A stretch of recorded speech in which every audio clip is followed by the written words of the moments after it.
Ready, up.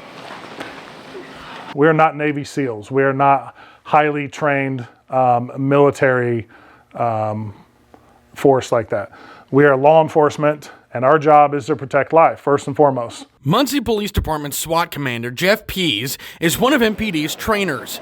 A 23-year veteran of the police department, Pease and 17-year MPD vet Sergeant David Porter say the training Muncie police officers go through under Department Chief Nathan Sloan is unlike anything the department has ever seen. I think a lot of general police training is kind of just checking boxes. We go down, you only have to have 2 hours of defensive tactics a year. That you do it on shift a lot of times. Sometimes you work on strikes. You go through whatever that particular instructor wants you to do. You check the box, and you're good for the entire year. Since this administration's been in that regard, I think I was just checking, and I think our average officers are somewhere around 40 to 50 hours a year just for road people. A lot of that training is at this facility, a new drill house the Muncie Police Department opened less than a year ago.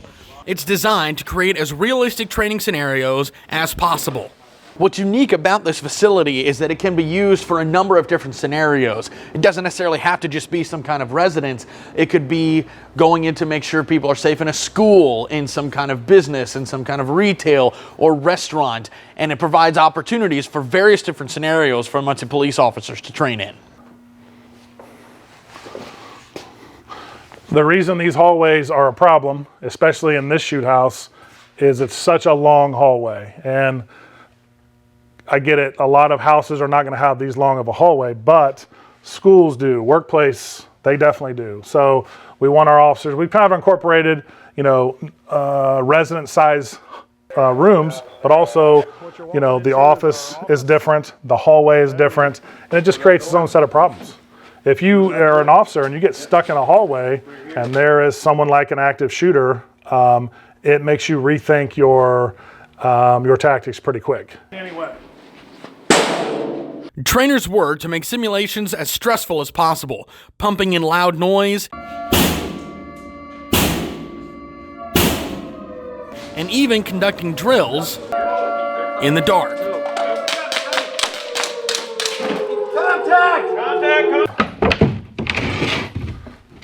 We can change the layout of the rooms. 11-year MPD veteran Patrolman Matthew Holland says he hasn't had this kind of training since he went through the academy 11 years ago. I went to the academy, 11 years ago. So, as long as you're staying fresh, and then some of the skill sets that are being brought to training, and who's ahead of it at the point or at this time, it's like I said, it's so beneficial. Everybody should be like essentially a sponge and take it all in. Chief Sloan says this training facility can make the Muncie Police Department as prepared, if not more prepared, than any other department in the state of Indiana. As far as I know, there's no other. Maybe Indianapolis or one of the really other big agencies, but as far as I know, nobody else has got their own training facility like what we've got now. But it just simulates what we run into on the street. It's a house. It's got several doors. It's got breech doors. It's got sound to it. So yeah, we can mimic exactly what the guys are going to run into out on the street.